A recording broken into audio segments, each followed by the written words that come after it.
Tired of people saying they can't hear you? Let's crank up that microphone volume in Windows 11. First, head down to your taskbar and click on the search icon, which usually looks like a magnifying glass. Type in Control Panel, you should see it appear as a best match option. Go ahead and click on that.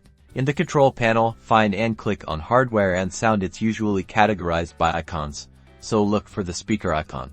Now, under Hardware and Sound, click on Sound. This will open up a new window with your audio settings. At the top of the Sound window, you'll see several tabs. Click on the Recording tab. This shows all your connected microphones. Find your microphone in the list. It likely has a green check mark indicating it's the default device. Double-click on your microphone to open its properties. In the Microphone Properties window, click on the Levels tab. Here's where the magic happens. You'll see a slider for microphone. Drag this slider to the right to increase the microphone volume. Be careful not to crank it all the way up initially, as it might cause distortion.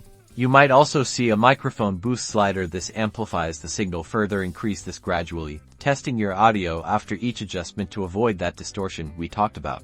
Once you're happy with the levels, click Apply, then click OK to close both windows. Now test your microphone. Speak into it and check your recording software or sound settings to see if the volume is at a good level. If you're still too quiet, go back and adjust the levels again. If you are too loud, do the same.